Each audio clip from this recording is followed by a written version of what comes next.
여자가 뭘 안다고 경무관 행세야. 수갑찬 손목을 뿌리치려는 총경의 비명이 국회 청문회장을 가득 채웠습니다. 불과 하루 전까지만 해도 그는 여성 상관을 무시하며 비리 증거를 불태우던 자였습니다. 그러나 지금 그의 앞에 선 50대 여성 경무관.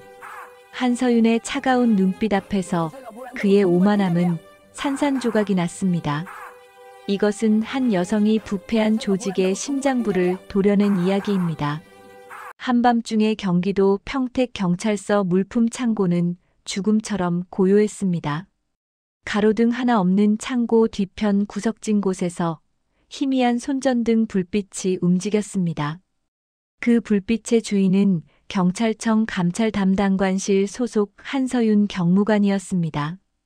50대 중반의 그녀는 짧게 자른 머리에 화장기 없는 얼굴이었지만 눈빛만은 어둠 속에서도 날카롭게 빛났습니다.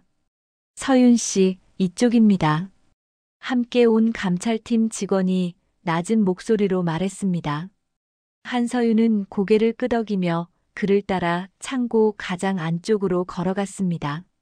먼지가 자욱하게 쌓인 선반 사이를 지나자 익명 제보자가 말한 그곳이 나타났습니다. 일주일 전 경찰청 감찰 담당관실로 한 통의 익명 편지가 도착했습니다. 평택서를 포함한 경기 남부 10여 개 경찰서에서 벌어지는 물품 납품 비리에 대한 내부 고발이었습니다. 유통기한이 지난 비상식량, 불량 장비, 그리고 그것을 은폐하기 위한 조작된 장부. 편지는 구체적이고 상세했습니다. 한서윤은 상자 하나를 집어 테이프를 찢었습니다. 안에서 역한 냄새가 솟구쳤습니다. 비상식량 포장지 위로 하얀 곰팡이가 솜처럼 피어올라 있었습니다. 유통기한을 확인하자 2년 전에 이미 만료된 제품이었습니다. 사진 찍으세요. 한서윤의 명령에 직원이 카메라를 꺼내 증거를 촬영하기 시작했습니다. 그녀는 다른 상자들도 차례로 열었습니다. 불량 수갑, 녹슨 경찰봉, 심지어 방검복 안감이 찢어진 것들까지 모두 장부상으로는 신품으로 입고된 것들이었습니다. 이건 단순한 관리 소홀이 아닙니다. 한서윤은 냉정하게 판단했습니다. 이것은 납품업체와 경찰서 관계자가 결탁한 조직적인 비리였습니다. 신품을 납품한 것처럼 서류를 꾸미고 실제로는 불량품을 납품하여 차액을 챙기는 수법이었습니다. 경무관님, 이쪽도 보십시오. 직원이 창고 한쪽 벽면을 가리켰습니다. 겉보기에는 평범한 벽이었지만 자세히 보니 미세한 틈이 있었습니다. 한서윤이 벽을 밀자 숨겨진 공간이 드러났습니다. 그 안에는 두꺼운 장부 한 권이 놓여 있었습니다. 장부를 펼치자 암호처럼 적힌 숫자들이 나타났습니다. 하지만 한서윤의 30년 경찰 경력은 이것이 무엇인지 단번에 알아챘습니다. 이중 장부였습니다. 실제 납품 내역과 금액, 그리고 그 차액이 어디로 흘러갔는지가 적혀 있었습니다. 증거는 충분합니다. 철수합시다. 한서윤은 장부를 가방에 넣고 창고를 빠져나왔습니다. 새벽 공기가 차가웠지만 그녀의 머릿속은 뜨겁게 돌아가고 있었습니다. 이 비리의 규모는 그녀가 생각했던 것보다 훨씬 컸습니다. 10여 개의 경찰서가 연루되어 있다면 그 위에서 이것을 총괄하는 누군가가 반드시 있을 것이었습니다. 차량에 올라타며 한서윤은 운전석의 직원에게 말했습니다. 내일 아침 경찰청으로 복귀합니다. 그리고 경기남부청 청장에게 긴급 보고 일정을 잡으세요. 알겠습니다. 차량이 어둠을 가르며 달렸습니다. 한서윤은 창밖을 바라보며 생각했습니다. 이 썩은 고리를 끊어내야 한다고. 국민의 안전을 책임져야 할 경찰이 스스로를 좀먹고 있다는 사실이 그녀의 가슴을 짓눌렀습니다. 다음 날 아침 서울 서대문구 경찰청 본청은 평소와 다름없이 분주했습니다. 하지만 감찰 담당관실은 긴장감으로 가득했습니다. 한서윤이 가져온 증거는 단순한 비리 고발건이 아니었습니다. 이것은 경찰 조직 전체를 뒤흔들 폭탄이었습니다. 경무관님, 경기남부청장님께서 오전 10시에 면담 가능하다고 합니다. 좋습니다. 자료 준비하세요. 한서윤은 책상 앞에 앉아 보고서를 정리했습니다. 사진, 장부 사본, 그리고 제보 내용을 종합한 증거 자료였습니다. 그녀는 한 글자 한 글자 신중하게 작성했습니다. 이 보고서 하나가 얼마나 많은 사람의 운명을 바꿀지 알고 있었기 때문입니다. 그때 사무실 문이 거칠게 열렸습니다. 40대 후반의 남성이 험악한 표정으로 들어섰습니다. 평택서 생활안전과장 총경이었습니다. 그는 어젯밤 창고 점검 사실을 뒤늦게 보고받고 급히 상경한 것이었습니다. 한경무관, 지금 뭐 하시는 겁니까? 그의 목소리는 협박에 가까웠습니다. 하지만 한서윤은 눈 하나 깜빡이지 않았습니다. 보시다시피 보고서 작성 중입니다.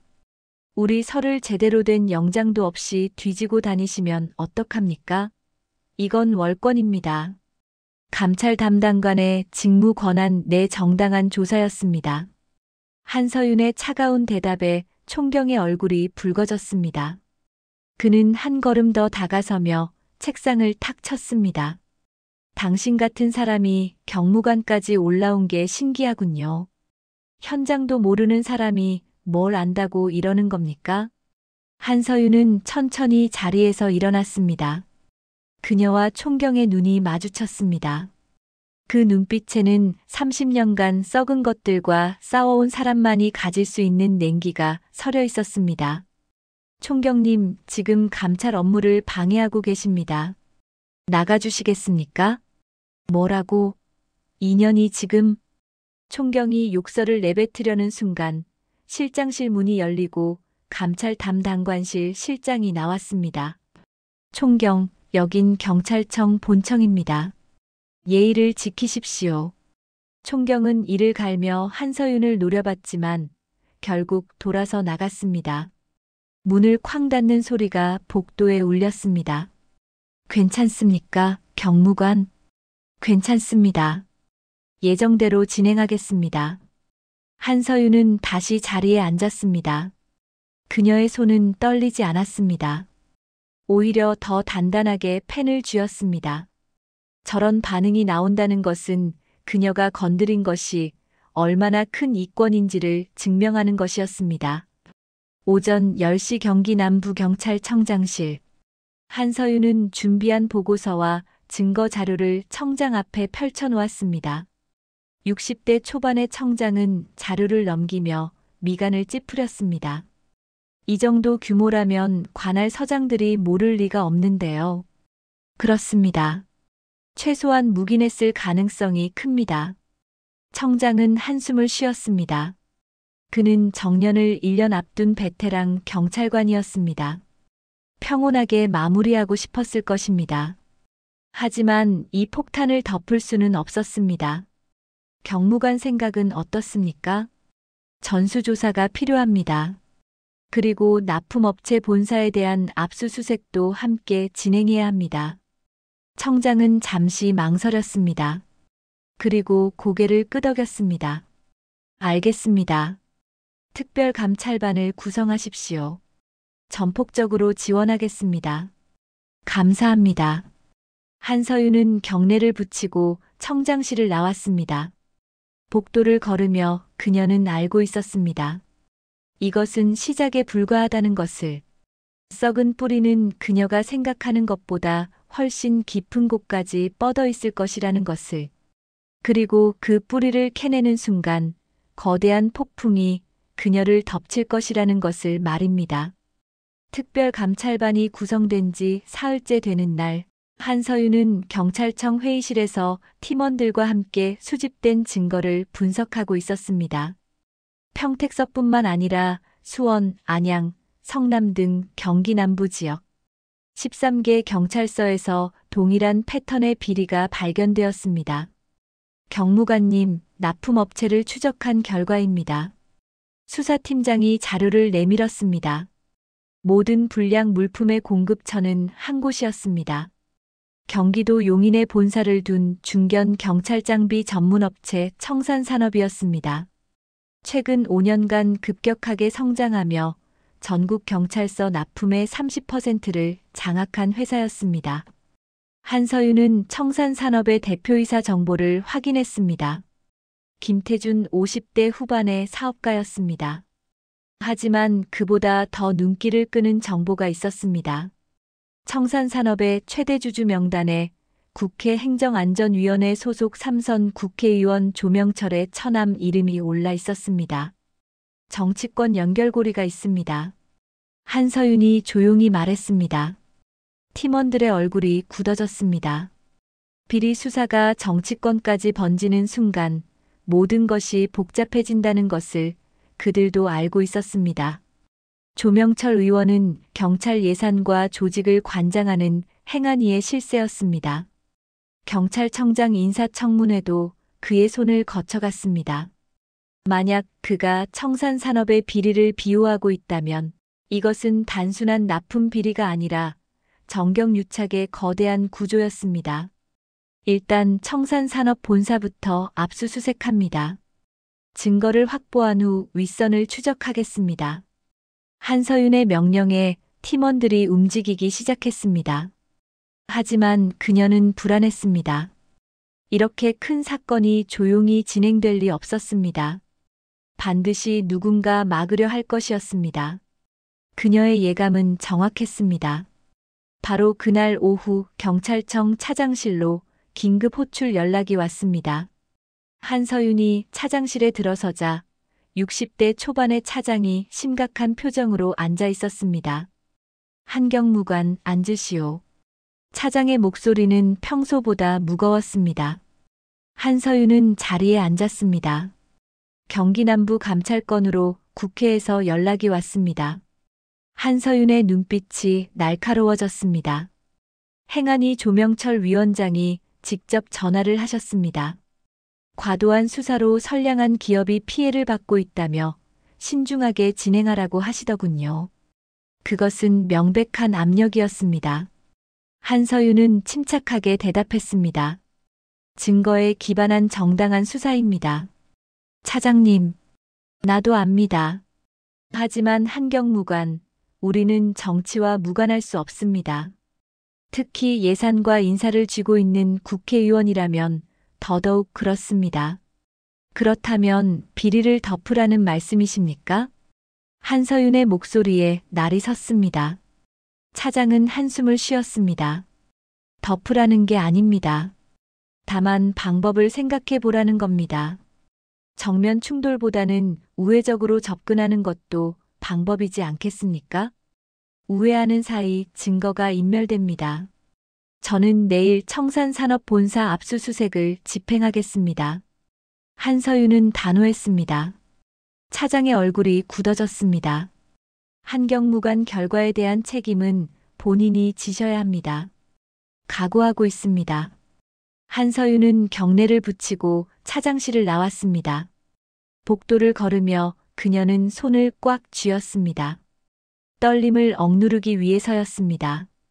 두려워서가 아니라 분노 때문이었습니다. 국민의 안전을 책임져야 할 경찰. 조직이 정치권의 눈치를 보며 비리를 묵인해야 한다는 현실이 그녀를 분노하게 만들었습니다. 다음 날 새벽 6시 한서윤이 이끄는 특별감찰반은 용인시 청산산업본사 건물 앞에 도착했습니다. 영장을 들고 건물에 진입하려는 순간 정문이 굳게 잠겨 있었습니다. 경비원도 보이지 않았습니다. 문 여십시오. 경찰 정식 압수수색 영장입니다. 한서윤이 인터폰을 눌렀지만 반응이 없었습니다. 그녀는 즉시 판단했습니다. 문 따십시오. 팀원들이 도구를 꺼내 문을 열었습니다. 건물 내부로 들어서자 이상한 냄새가 났습니다. 타는 냄새였습니다. 한서윤은 재빨리 계단을 올라 3층 본사 사무실로 향했습니다. 사무실 문을 박차고 들어간 순간 그녀가 본 것은 서류를 불태우고 있는 직원들이었습니다. 대형 쇠기 2대가 돌아가며 장부를 갈아내고 있었고 한쪽에서는 서류를 드럼통에 넣어 태우고 있었습니다. 당장 멈추십시오. 한서윤의 고함에 직원들이 깜짝 놀라 움직임을 멈췄습니다. 팀원들이 재빨리 남은 서류와 컴퓨터를 확보했습니다. 하지만 이미 상당량이 파기된 후였습니다. 여긴 민간 회사입니다. 영장 없이 함부로 들어올 수 있습니까? 안쪽 사장실에서 50대 후반의 남자가 나왔습니다. 청산산업 대표 김태준이었습니다. 그는 태연한 얼굴로 한서윤을 내려다봤습니다. 영장 여기 있습니다. 그리고 지금 증거인멸 현장을 목격했습니다. 한서윤이 영장을 내밀었습니다. 김태준은 영장을 대충 훑어보고는 비웃었습니다. 한경무관, 당신 지금 큰 실수하고 있는 거 아십니까? 우리 회사가 어떤 분들과 연결되어 있는지 모르시나 봅니다. 잘 알고 있습니다. 그래서 왔습니다. 한서윤의 차가운 대답에 김태준의 표정이 변했습니다. 그는 협박 대신 회유를 시도했습니다. 한경무관, 우리 조용히 이야기합시다. 당신도 정년까지 얼마 안 남았잖습니까? 괜히 큰 파도 일으켜서 좋을 게 뭡니까? 제 정년보다 국민의 안전이 중요합니다. 한서윤은 팀원들에게 지시했습니다. 남은 서류와 컴퓨터 하드디스크 전부 압수하십시오. 그리고 김태준 대표를 증거인멸 혐의로 연행 준비하십시오. 당신 지금 정말로? 김태준이 버럭 소리쳤지만 한서윤은 흔들리지 않았습니다. 팀원들이 김태준에게 다가갔습니다. 한서윤, 당신 후회할 겁니다. 내가 한 통화만 하면 당신 경찰 생활 끝장입니다. 김태준의 고함이 사무실에 울렸습니다. 하지만 한서윤은 창밖을 바라보며 조용히 말했습니다. 그 한 통화하시는 분이 누군지 꼭 확인하고 싶습니다. 연행하십시오. 팀원들이 김태준을 끌고 나갔습니다. 한서윤은 불타다 만 서류 더미를 바라보았습니다. 증거는 많이 소실되었지만 아직 남은 것도 있었습니다. 그리고 가장 중요한 증거는 김태준 그 자신이었습니다. 그녀는 알고 있었습니다. 이제부터 진짜 싸움이 시작된다는 것을. 그리고 그 싸움의 끝에서 자신을 기다리는 것이 무엇인지도 말입니다.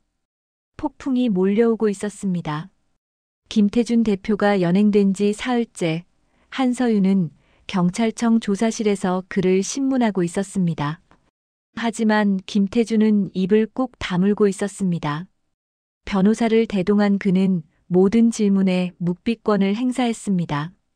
김 대표, 이중장부에 적힌 금액은 어디로 흘러갔습니까? 묵비권을 행사하겠습니다. 경기 남부 13개 경찰서 담당자들과는 어떤 관계입니까? 묵비권을 행사하겠습니다. 한서윤은 김태준의 태도에서 확신을 얻었습니다. 그는 자신을 지켜줄 강력한 배후가 있다고 믿고 있었습니다. 그 배후가 움직이기 전에 증거를 확보해야 했습니다. 조사를 마치고 사무실로 돌아온 한서윤에게 팀원이 급히 다가왔습니다. 경무관님, 큰일입니다. 언론에 기사가 났습니다. 무슨 기사입니까? 팀원이 태블릿을 내밀었습니다. 화면에는 충격적인 헤드라인이 떠 있었습니다. 한서윤 경무관, 10년 전 인질구출 작전 실패로 경찰관 순직. 당시 지휘 책임 의혹. 영웅 뒤에 숨겨진 진실. 무리한 작전 강행으로 부하 죽음 초래. 한서윤의 얼굴이 굳어졌습니다. 10년 전에 그 사건이 다시 수면 위로 떠오른 것입니다. 기사는 익명의 경찰 관계자를 인용하며 당시 한서윤이 승진을 위해 위험한 작전을 무리하게 강행했고 부하 경찰관의 안전 경고를 무시했다고 주장했습니다. 심지어 순직한 경찰관의 유가족이 당시 한서윤의 지휘에 문제가 있었다며 진상규명을 요구했다가 묵살당했다는 내용까지 포함되어 있었습니다.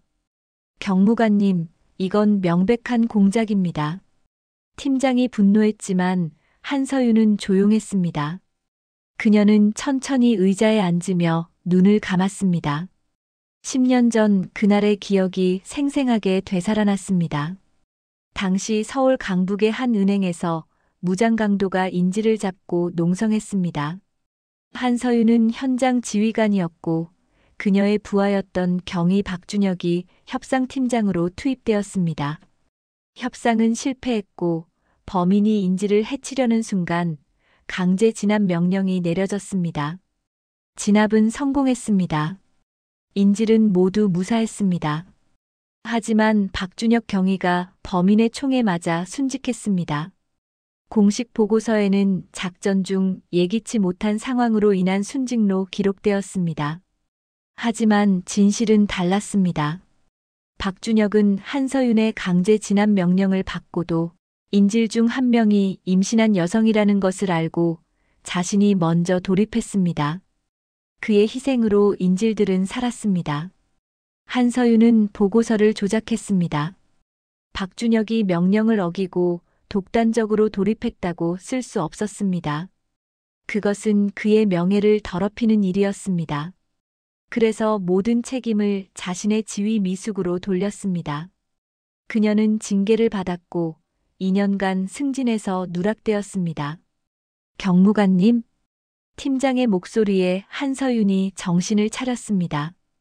그녀는 천천히 입을 열었습니다. 사실입니다. 네. 경무관님 무슨 말씀을? 박준혁 경위는 제 잘못된 판단으로 순직했습니다. 저는 현장을 잘못 읽었고 그 결과 부하를 잃었습니다. 팀원들이 당황했습니다.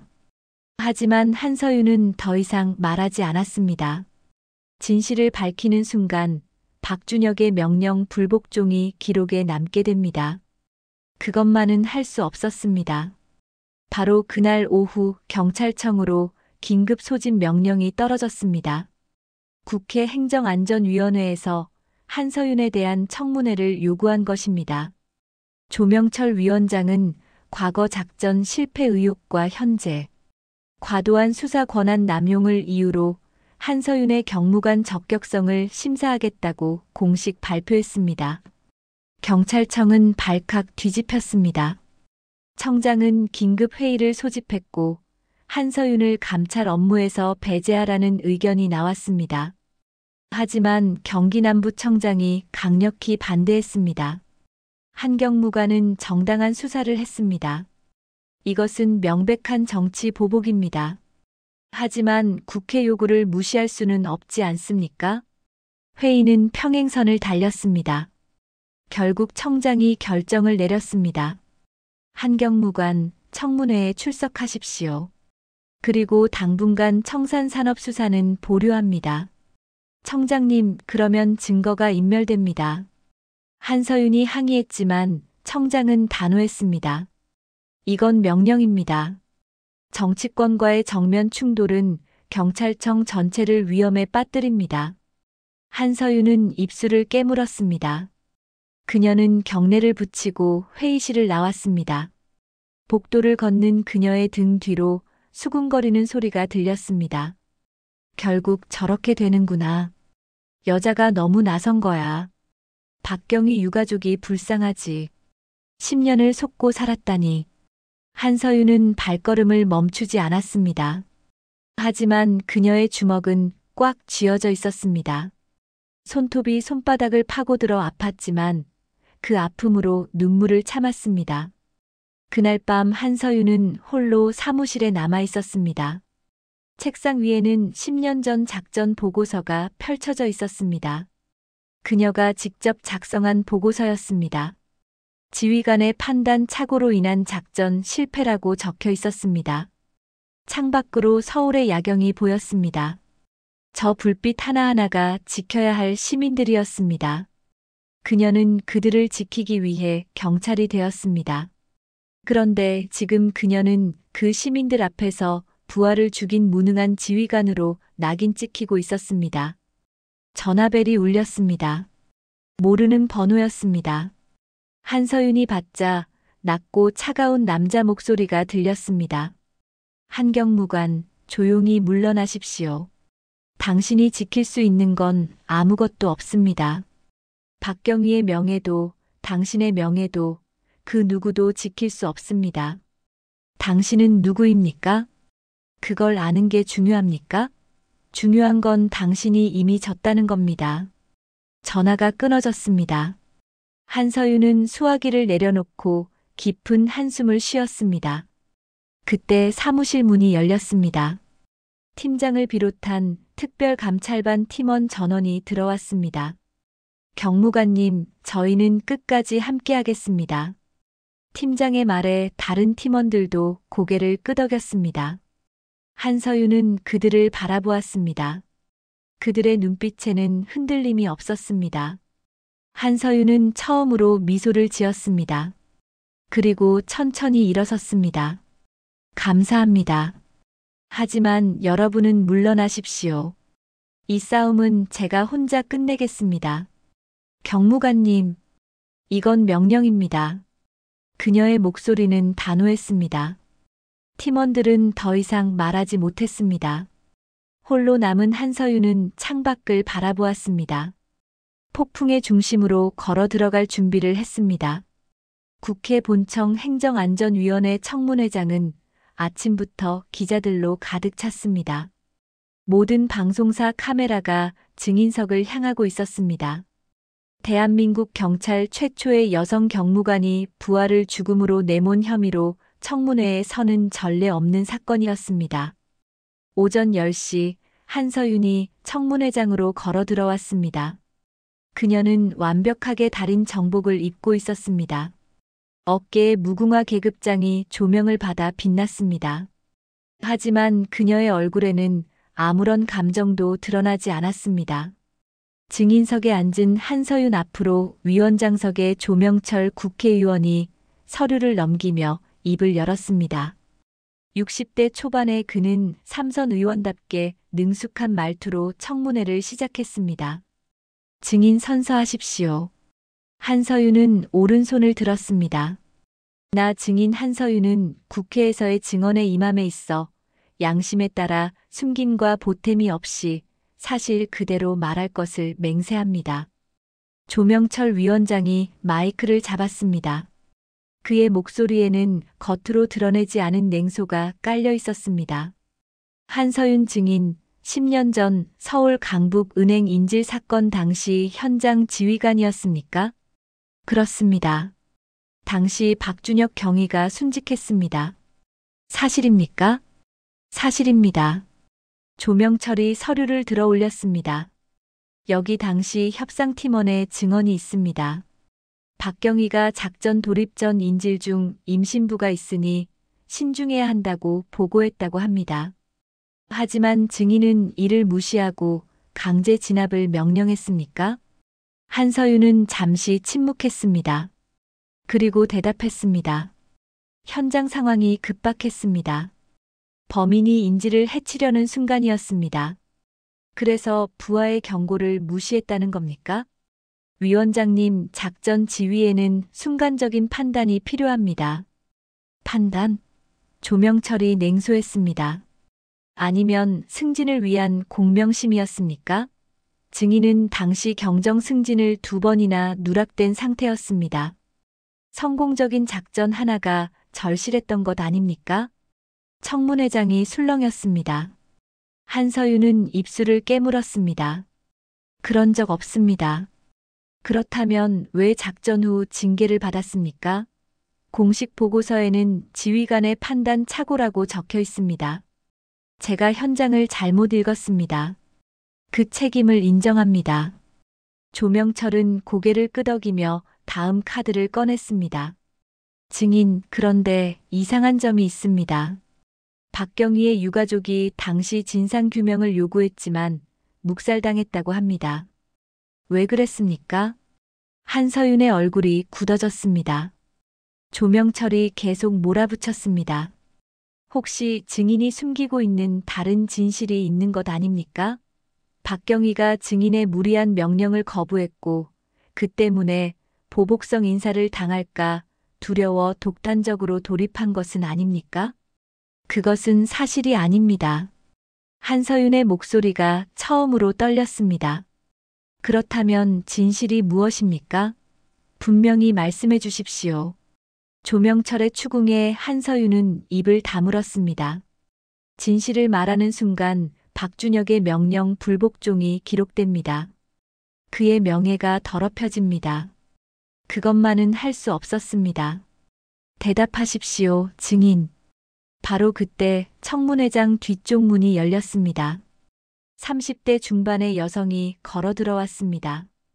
그녀의 손에는 낡은 노트 한 권이 들려 있었습니다. 잠시만요, 위원장님. 여성이 단호한 목소리로 말했습니다. 청문회장이 술렁였습니다. 조명철이 당황하며 물었습니다. 당신은 누구요? 저는 고 박준혁 경위의 아내 이지은입니다. 청문회장이 정적에 휩싸였습니다. 한서윤이 놀란 눈으로 이지은을 바라보았습니다. 위원장님, 제가 증언대에 서도 되겠습니까? 이건 증인으로 신청된 사람이 아닌데. 하지만 관련 당사자입니다. 국민의 알 권리를 위해 제 증언을 들어주십시오. 조명철은 순간 당황했지만 거부할 명분이 없었습니다. 카메라가 모두 이지은을 향했습니다. 좋습니다. 증언하십시오. 이지은은 한서윤의 옆 증인석에 섰습니다. 그녀는 들고 온 노트를 들어 올렸습니다. 이것은 제 남편이 작전 전날 밤 저에게 건넨 일기입니다. 혹시 자신이 돌아오지 못하면 공개해달라고 했습니다. 그녀는 떨리는 목소리로 일기를 읽기 시작했습니다. 내일 큰 작전이 있다. 한서윤 경정님이 지휘를 맡으셨다. 존경하는 분이다. 하지만 내일 작전에서 나는 아마도 경정님의 명령을 어길지도 모른다. 인질 중 임신부가 있다. 만약 위험한 순간이 온다면 나는 명령보다 생명을 선택할 것이다. 그것이 경찰의 본분이라고 믿기 때문이다. 만약 내가 죽는다면 경정님을 원망하지 말아달라. 이것은 내 선택이다. 청문회장이 숨소리조차 들리지 않았습니다. 이지은의 눈에서 눈물이 흘러내렸습니다. 조명철 위원장님, 당신은 제 남편을 무리한 명령의 희생자로 만들려 하셨습니다. 하지만 제 남편은 스스로 선택했습니다. 그리고 한서윤 경무관님은 10년간 그 선택을 명령 불복종이 아닌 영웅적 희생으로 기록하기 위해 모든 책임을 지셨습니다. 이지은이 한서윤을 바라보았습니다. 경무관님, 이제 말씀하셔도 됩니다. 제 남편의 명예는 이 일기가 지켜줄 것입니다. 한서윤의 눈에서 처음으로 눈물이 흘렀습니다. 10년간 참아온 눈물이었습니다. 조명철 위원장의 얼굴이 창백해졌습니다. 그는 예상치 못한 반전에 말문이 막혔습니다. 한서윤은 천천히 일어났습니다. 그녀는 이지은의 손을 잡았습니다. 감사합니다. 그리고 조명철을 향해 돌아섰습니다. 그녀의 눈빛이 변했습니다. 10년간 짊어진 짐을 내려놓은 그녀는 이제 사냥감이 아니라 사냥꾼이었습니다. 위원장님, 이제 제가 질문하겠습니다.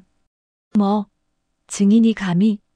당신은 왜 저를 이 자리에 세웠습니까? 정말로 10년 전 사건의 진실이 궁금해서였습니까?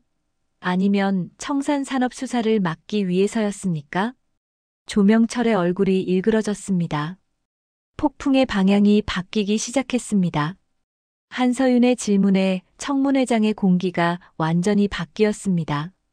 방금까지 심판자였던 조명철 위원장이 이제는 피의자처럼 보였습니다.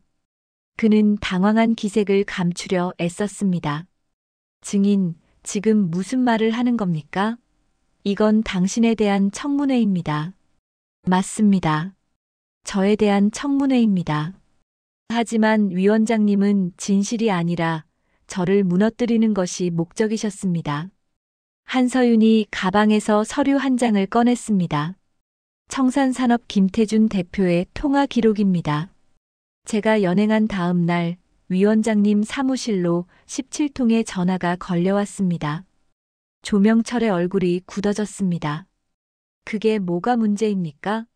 기업인이 국회의원에게 연락하는 건 일상적인 일입니다. 그렇습니다. 하지만 그 다음 날 바로 이 청문회가 소집되었습니다. 그리고 10년 전 사건이 언론에 흘러나갔습니다. 우연치고는 너무 완벽한 타이밍입니다. 청문회장이 술렁이기 시작했습니다. 다른 위원들도 조명철을 의심의 눈초리로 바라보기 시작했습니다. 증인, 지금 국회의원을 모욕하고 있습니까? 모욕이 아닙니다.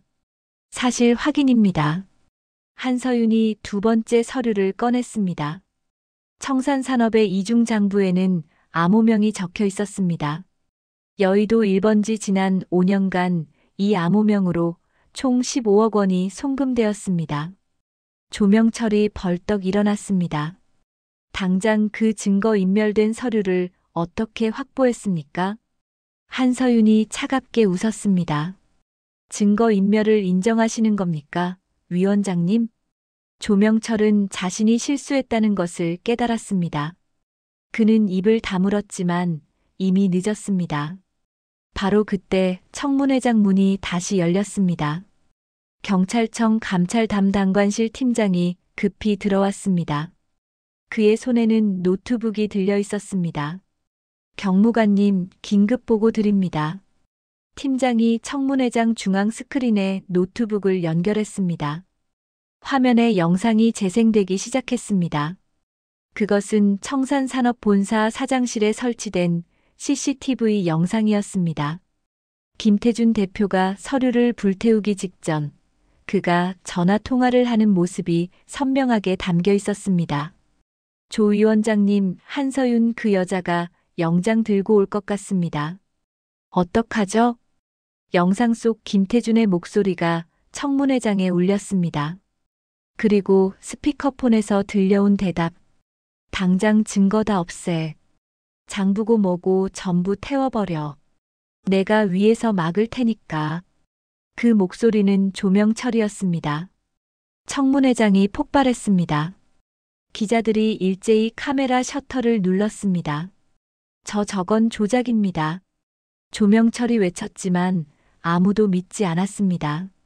한서윤이 천천히 조명철에게 다가갔습니다. 위원장님, 청산산업은 지난 5년간 경기 남부 경찰서들의 불량 장비를 납품하며 수백억 원을 챙겼습니다. 그 돈의 일부가 당신에게 흘러갔습니다. 그리고 당신은 그 대가로 납품 비리를 눈감아줬습니다. 거짓말. 거짓말이라면 당당히 조사받으십시오. 한서윤이 조명철 앞에 섰습니다. 두 사람의 눈이 마주쳤습니다. 당신은 저를 이 자리에 세워 명예를 짓밟고 수사를 막으려 했습니다. 하지만 당신이 건드린 것은 한 사람의 명예가 아니라 대한민국 경찰 전체의 명예였습니다. 한서윤의 목소리가 청문회장 전체에 울렸습니다. 저는 10년 전 부하를 지키지 못한 무능한 지휘관입니다. 하지만 지금은 다릅니다. 이제 저는 썩은 권력으로부터 이 조직을 지킬 것입니다. 청문회장 뒤쪽에서 박수 소리가 터져 나왔습니다. 방청석에 앉아있던 경찰관들이었습니다. 박수는 순식간에 청문회장 전체로 퍼져나갔습니다. 조명철은 자리에 주저앉았습니다. 그의 얼굴은 이미 패배를 인정한 사람의 얼굴이었습니다. 바로 그 순간 청문회장에 검찰 수사관들이 들어왔습니다. 조명철 위원장님, 뇌물수수 및 증거인멸 교사 혐의로 긴급 체포합니다. 안 돼. 나는 국회의원이야. 불체포 특권이 현행범입니다. 체포영장 없이 진행합니다. 수갑이 조명철의 손목에 채워졌습니다. 그는 발버둥 치며 한서윤을 노려보았습니다. 한서윤, 내가 가만 안 둬. 나 위에 더 큰 사람들이 있어. 기대하겠습니다. 한서윤이 차갑게 대답했습니다. 조명철은 수사관들에게 끌려나갔습니다. 청문회장이 조용해졌습니다. 한서윤은 증인석 앞에 그대로 서 있었습니다. 그녀는 방청석의 경찰관들을 바라보았습니다. 그들의 눈빛에는 존경과 자부심이 담겨 있었습니다. 한서윤은 이지은에게로 다가가 깊게 고개 숙였습니다. 10년간 고통드려 죄송합니다. 아닙니다. 경무관님이 제 남편의 명예를 지켜주셨습니다. 두 여자는 서로를 껴안았습니다. 10년의 오해와 아픔이 그 순간 녹아내렸습니다.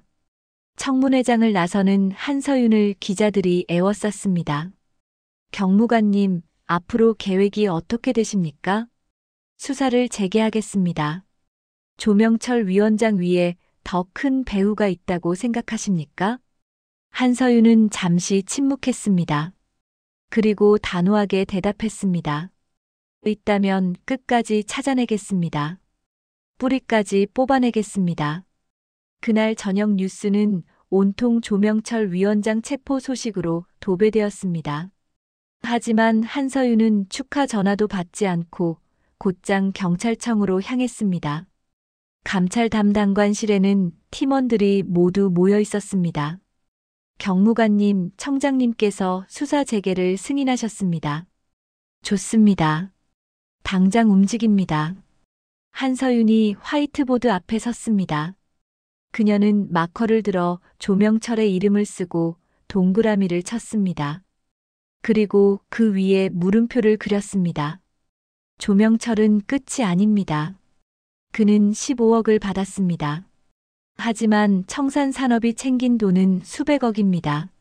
나머지는 어디로 갔을까요? 팀원들이 긴장한 표정으로 한서윤을 바라보았습니다. 더 큰 배후가 있습니다. 그리고 우리는 지금부터 그 배후를 찾아냅니다.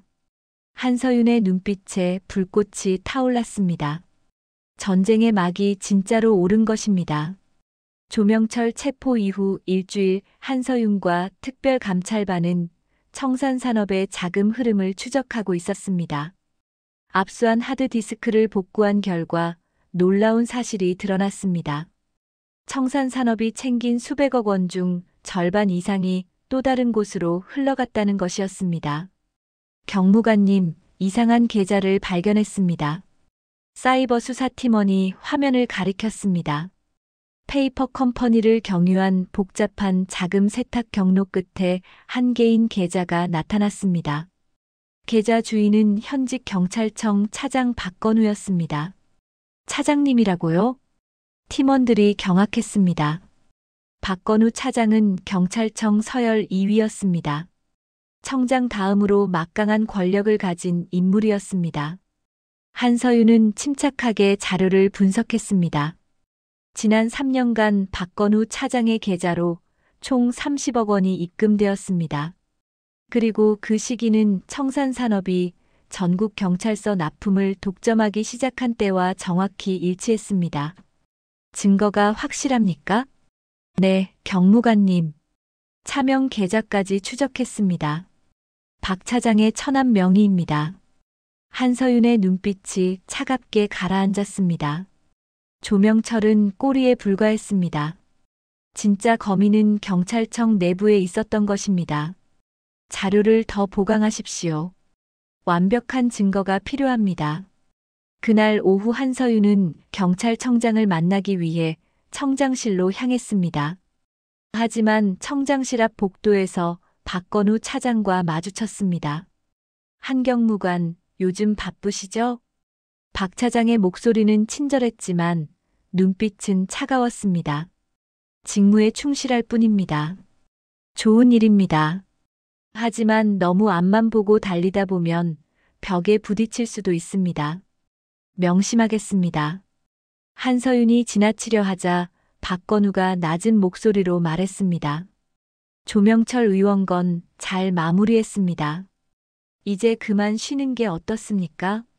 경무관도 나이가 있지 않습니까? 그것은 명백한 경고였습니다. 한서윤은 돌아서서 박건우를 똑바로 바라보았습니다. 차장님, 저는 정년까지 최선을 다할 생각입니다. 두 사람의 눈빛이 공중에서 부딪혔습니다. 보이지 않는 긴장이 흘렀습니다. 청장실에서 나온 한서윤은 팀원들에게 긴급 지시를 내렸습니다. 지금부터 모든 수사 자료는 경찰청 외부에 백업하십시오. 그리고 보고 라인을 변경합니다. 청장님께만 직보합니다. 경무관님, 혹시 내부에서 방해가 예상되십니까? 대비하는 겁니다. 한서윤의 예상은 정확했습니다. 다음 날 아침 감찰 담당관실로 감사원 직원들이 들이닥쳤습니다. 한서윤 경무관님, 특별감찰반 예산 집행 내역에 대한 긴급 감사를 실시합니다. 무슨 감사입니까? 청산산업 압수수색 과정에서 과도한 공권력 사용 및 예산 낭비 의혹이 제기되었습니다. 한서윤은 즉시 알아챘습니다. 박건우 차장이 움직인 것입니다. 수사를 방해하기 위해 감사를 빌미로 팀을 묶어두려는 것이었습니다. 협조하겠습니다. 필요한 자료 요청하십시오. 한서윤은 침착하게 대응했습니다. 하지만 내부적으로는 시간과의 싸움이었습니다. 감사가 진행되는 동안 수사는 사실상 중단될 것이었습니다. 그날 저녁 한서윤은 혼자 남아 자료를 정리하고 있었습니다. 그때 사무실 전화가 울렸습니다. 한경무관입니다. 수화기 너머로 여성의 떨리는 목소리가 들렸습니다. 경무관님, 저는 청산산업경리부 직원입니다. 제보할 게 있습니다. 어떤 내용입니까? 회사에 숨겨둔 또 다른 장부가 있습니다. 김태준 대표 집 지하 금고에 보관되어 있습니다. 거기에 진짜 돈의 흐름이 다 적혀 있습니다. 왜 이제야 연락하신 겁니까? 두려웠습니다. 하지만 경무관님이 조명철 의원을 체포하는 걸 보고 용기를 냈습니다. 제발 이번엔 끝까지 가주세요. 전화가 끊어졌습니다. 한서윤은 즉시 팀장에게 연락했습니다. 긴급 소집합니다. 지금 당장 김태준 대표 자택 압수수색 영장을 청구하십시오. 하지만 경무관님, 지금 감사 중입니다. 자칫 또 다른 의혹을 받을 수 있습니다. 그래서 더 빨리 움직여야 합니다. 저들이 증거를 옮기기 전에 확보해야 합니다. 다음 날 새벽 4시 특별감찰반은 경기도 용인 김태준 대표의 자택을 급습했습니다. 경비가 삼엄했지만 한서윤은 주저하지 않았습니다. 문 여십시오. 경찰 압수수색 영장입니다. 대문이 열리고 팀원들이 집 안으로 돌입했습니다. 한서윤은 제보자가 말한 지하실로 향했습니다. 지하실 벽면을 따라 와인 저장고가 있었습니다. 한서윤은 와인 선반 하나하나를 조심스럽게 당겨보았습니다.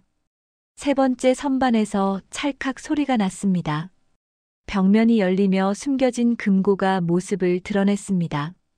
금고는 잠겨 있었습니다. 여십시오. 전문 기술자가 금고를 열었습니다. 안에는 두꺼운 검은색 장부 한 권과 USB 하나가 들어 있었습니다. 한서윤이 장부를 펼쳤습니다. 첫 페이지에 적힌 제목이 그녀의 눈에 들어왔습니다. 진짜 거래처 명단. 장부를 넘기자 수십 명의 이름이 나타났습니다. 경찰청 고위 간부들, 지방청장들, 그리고 맨 위에는 박건우 차장의 이름이 또렷하게 적혀 있었습니다. 각 이름 옆에는 받은 금액과 날짜가 상세히 기록되어 있었습니다. 경무관님, USB도 확인해야 합니다. 팀원이 노트북을 가져와 USB를 연결했습니다. 파일이 열리자 녹취록이 나타났습니다. 박건우 차장과 김태준 대표의 통화 내용이었습니다. 박 차장님, 이번 납품 건은 좀 무리가 있습니다. 품질이. 신경 쓸 것 없어. 어차피 현장 경찰들이 뭘 알겠어? 서류만 통과하면 돼. 내가 위에서 다 처리할 테니까. 한서윤의 손이 떨렸습니다. 분노가 아니라 슬픔 때문이었습니다. 경찰 조직의 정점에 있는 사람이 국민의 안전을 이렇게 쉽게 팔아넘겼다는 사실이 그녀를 슬프게 만들었습니다. 모두 압수합니다. 그리고 경찰청으로 직행합니다. 새벽 6시 한서윤은 증거를 들고 경찰청장실로 향했습니다. 청장은 이미 비상 소집되어 대기하고 있었습니다. 청장님, 결정적 증거를 확보했습니다. 한서윤이 장부와 녹취록을 제출했습니다. 청장의 얼굴이 점점 굳어졌습니다. 차장이 연루되었다는 겁니까? 네.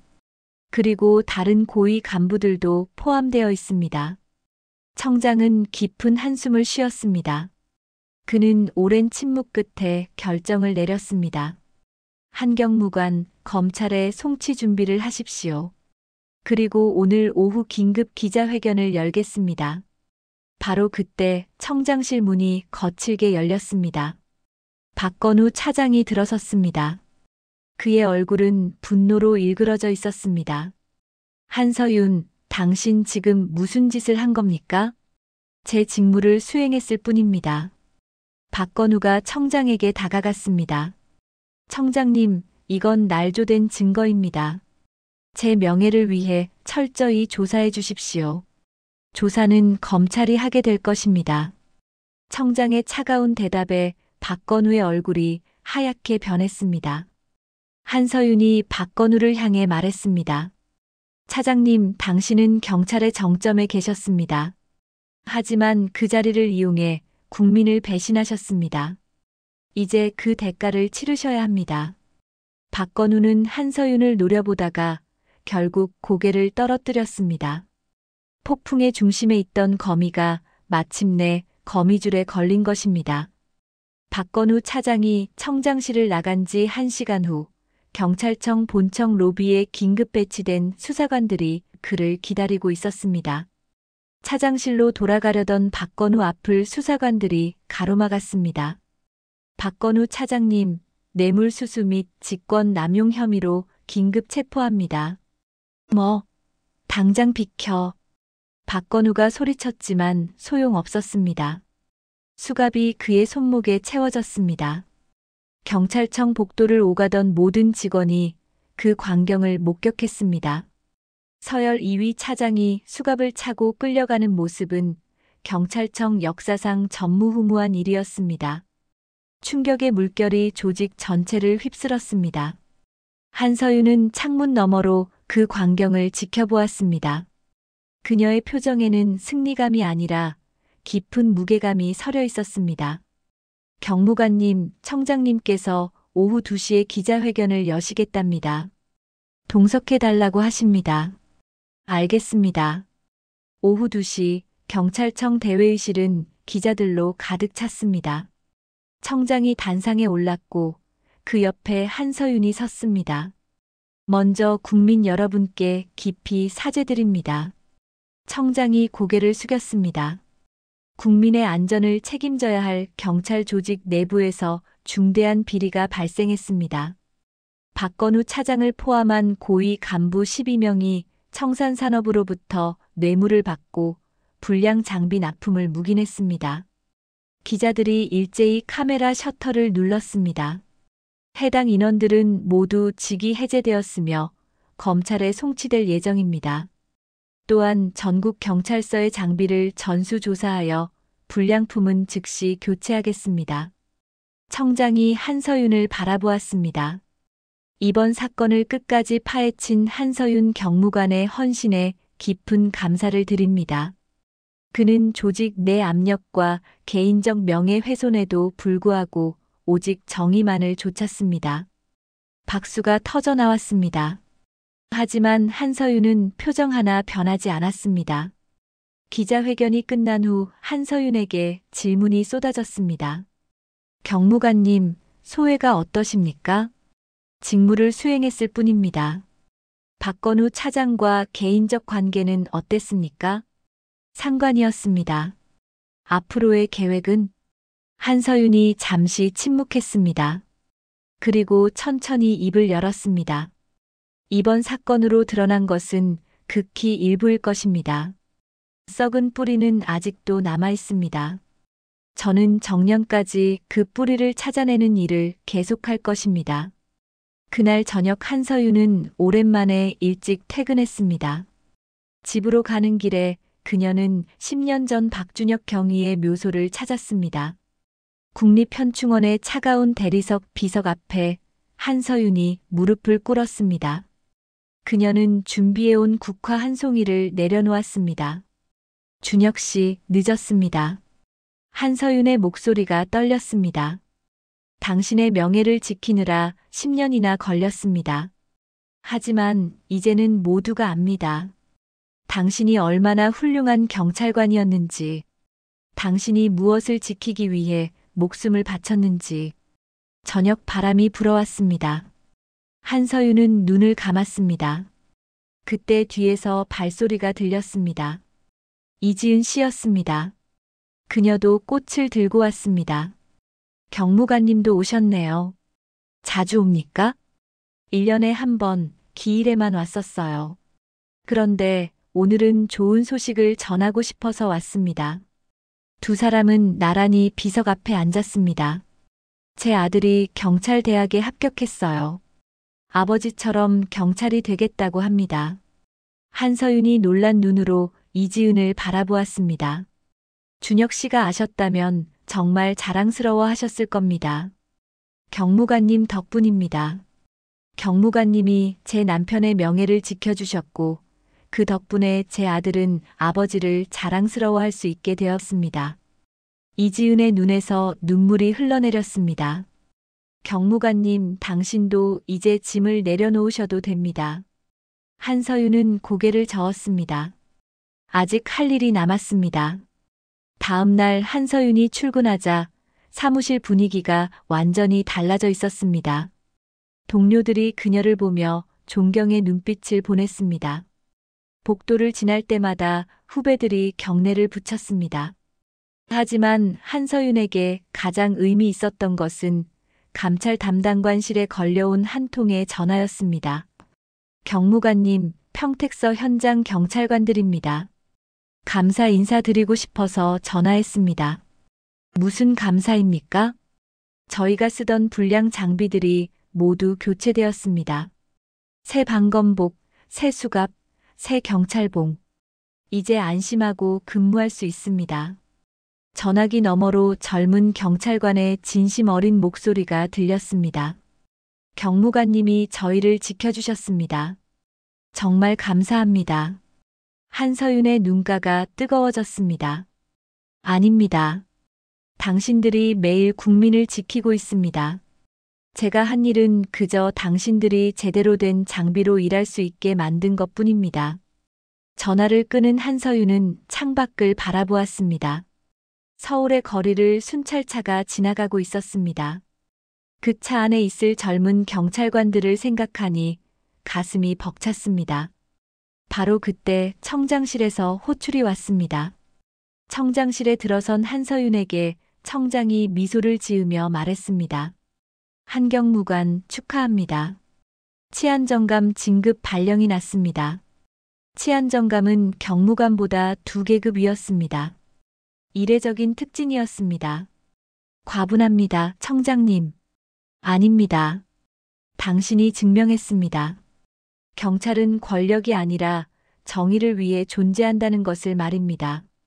청장이 자리에서 일어나 한서윤에게 악수를 청했습니다. 그리고 한경무관 아니 한정감, 한 가지 더 전할 말이 있습니다. 무엇입니까? 경찰청 차기 차장 후보로 당신을 추천할 것입니다. 한서윤이 놀란 눈으로 청장을 바라보았습니다. 이 조직에는 당신 같은 사람이 더 높은 자리에 있어야 합니다. 박건우 같은 사람이 아니라 당신 같은 사람이 말입니다. 한서윤은 깊게 고개를 숙였습니다. 무거운 책임 명심하겠습니다. 사무실로 돌아온 한서윤을 팀원들이 축하했습니다. 하지만 한서윤은 축하 대신 다른 말을 했습니다. 자, 이제 다음 사건으로 넘어갑시다. 밀린 감찰건이 산더미입니다. 팀원들이 웃음을 터뜨렸습니다.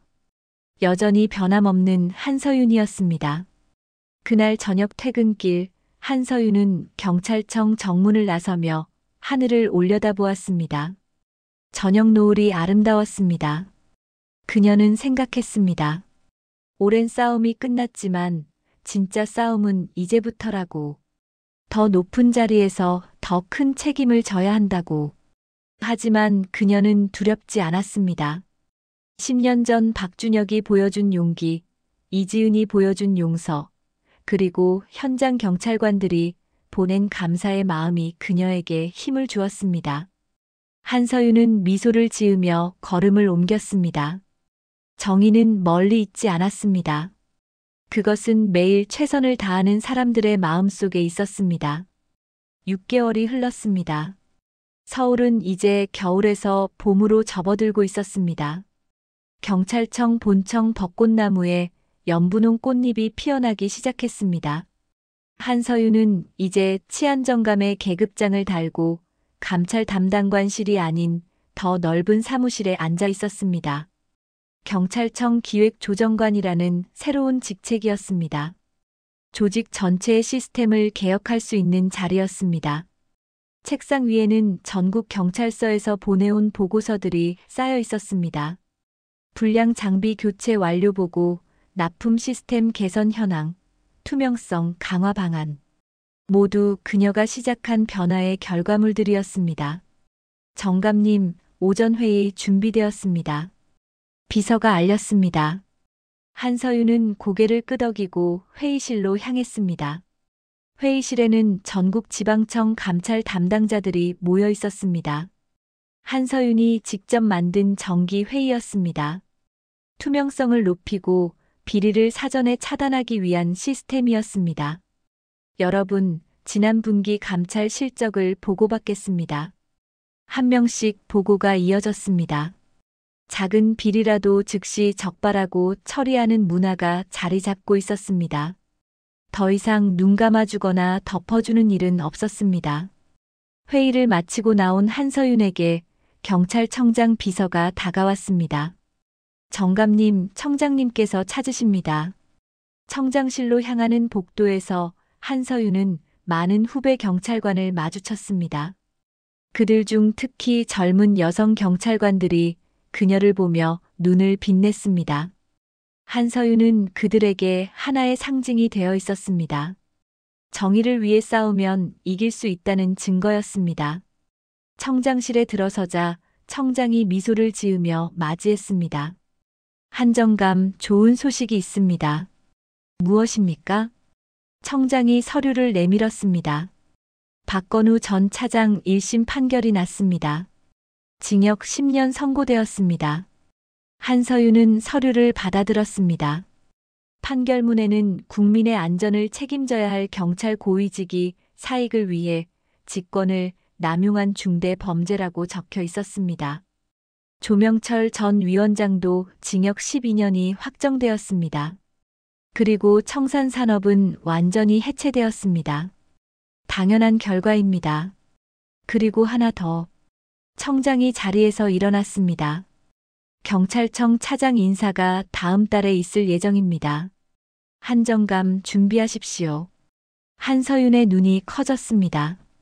드디어 그 자리에 오를 날이 다가온 것입니다. 무거운 책임 명심하겠습니다. 점심시간 한서윤은 오랜만에 감찰 담당관실 옛 동료들과 식사를 함께 했습니다. 정감님, 요즘 바쁘시죠? 팀장이 물었습니다. 할 일이 많습니다. 하지만 보람도 큽니다. 저희도 정감님 덕분에 자부심을 가지고 일합니다. 예전에는 감찰 업무가 눈치 보는 일이었는데 이제는 떳떳합니다. 그건 여러분이 묵묵히 제 뜻을 따라준 덕분입니다. 한서윤의 진심 어린 감사에 팀원들이 숙연해졌습니다.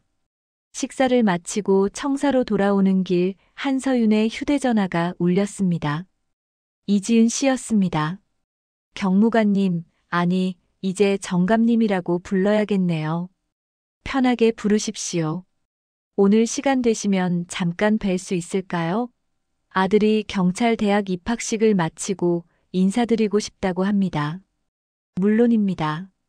오후 4시 한서윤은 경찰청 근처 카페에서 이지은과 그녀의 아들을 만났습니다. 20살의 청년은 아버지를 빼닮았습니다. 처음 뵙겠습니다. 박준혁 경위의 아들 박지훈입니다. 청년이 깊게 허리를 숙였습니다. 어머니께 많이 들었습니다. 정감님께서 아버지의 명예를 지켜주셨다고. 한서윤은 청년의 손을 잡았습니다. 아닙니다. 당신의 아버지는 스스로 명예로운 선택을 하셨습니다. 나는 그저 그 진실을 밝혔을 뿐입니다. 저도 아버지처럼 훌륭한 경찰이 되겠습니다. 청년의 눈빛이 진지했습니다. 그러려면 힘든 길을 가야 할 겁니다. 하지만 기억하십시오. 경찰의 본분은 권력이 아니라 국민을 지키는 것입니다. 명심하겠습니다. 이지은이 두 사람을 바라보며 조용히 눈물을 닦았습니다. 10년 전 남편이 남긴 유산이 아들에게로 이어지는 순간이었습니다. 카페를 나서며 한서윤은 청년에게 마지막 당부를 했습니다. 지훈 씨, 힘들 때는 언제든 연락하십시오. 당신의 아버지는 제 부하였고 이제 당신은 제 후배입니다. 감사합니다, 정감님. 그날 저녁 한서윤은 집으로 돌아가는 길에 다시 박준혁 경위의 묘소를 찾았습니다. 벚꽃잎이 바람에 날려 비석 위에 떨어졌습니다. 준혁 씨, 당신의 아들을 만났습니다. 한서윤이 조용히 말했습니다. 당신을 닮아 눈빛이 맑고 정직했습니다. 당신처럼 훌륭한 경찰이 될 겁니다. 그리고 저도 약속합니다. 당신이 지키려 했던 이 조직을 제가 계속 지켜나가겠습니다. 봄바람이 불어왔습니다. 한서윤은 눈을 감고 그 바람을 느꼈습니다. 며칠 후 경찰청 대강당에서 특별 행사가 열렸습니다. 청산산업비리 척결 유공자 표창식이었습니다. 한서윤을 포함해 특별감찰반 전원이 대통령 표창을 받았습니다. 하지만 한서윤에게 더 의미 있었던 것은 행사 후 현장 경찰관들이 보낸 감사 편지였습니다. 정감님 덕분에 안전하게 근무할 수 있습니다. 우리에게도 우리를 지켜주는 사람이 있다는 것을 알게 되었습니다. 정감님은 모든 경찰의 자랑입니다. 한서윤은 그 편지들을 하나하나 읽으며 조용히 눈물을 흘렸습니다. 다음 달 한서윤은 경찰청 차장에 정식 임명되었습니다. 대한민국 경찰 역사상 최초의 여성 차장이었습니다. 취임식에서 한서윤은 짧지만 강렬한 소감을 밝혔습니다. 저는 약속합니다. 이 자리를 권력이 아니라 책임으로 받아들이겠습니다. 그리고 현장의 모든 경찰관이 자부심을 가지고 근무할 수 있는 조직을 만들겠습니다. 우레와 같은 박수가 터져 나왔습니다. 그날 저녁 한서윤은 차장 집무실에 홀로 앉아 서울의 야경을 바라보았습니다. 저 불빛 하나하나가 지켜야 할 시민들이었습니다. 그리고 그 시민을 지키기 위해 밤낮으로 뛰는 수많은 경찰관이 있었습니다. 한서윤은 박건우가 앉았던 바로 그 자리에 앉아 있었습니다. 하지만 같은 자리에서 완전히 다른 꿈을 꾸고 있었습니다. 그녀의 책상 위에는 액자 하나가 놓여 있었습니다. 10년 전 박준혁 경위와 함께 찍은 사진이었습니다. 그리고 그 옆에는 이지은이 준 박지훈의 경찰대학 입학 사진이 놓여 있었습니다. 과거와 미래가 함께 있었습니다. 한서윤은 미소를 지으며 내일의 일정을 확인했습니다. 전국 경찰서 순회 점검, 청렴도 향상 방안 회의, 신임 경찰관 특강. 할 일이 산더미였지만 그녀는 두렵지 않았습니다. 정의는 멀리 있지 않았습니다. 그것은 매일 최선을 다하는 사람들의 마음속에 있었습니다. 그리고 한서윤은 오늘도 그 정의를 지키기 위해 내일을 준비했습니다. 이것으로 한서윤 차장의 이야기를 마칩니다. 하지만 현실에서 정의를 위해 싸우는 수많은 사람들의 이야기는 계속됩니다. 오늘도 어딘가에서 누군가는 옳은 일을 위해 용기를 내고 있습니다. 우리 모두가 그들을 응원하고 때로는 그들이 되어야 합니다. 시청해주셔서 감사합니다. 구독과 좋아요는 더 좋은 이야기를 만드는 힘이 됩니다.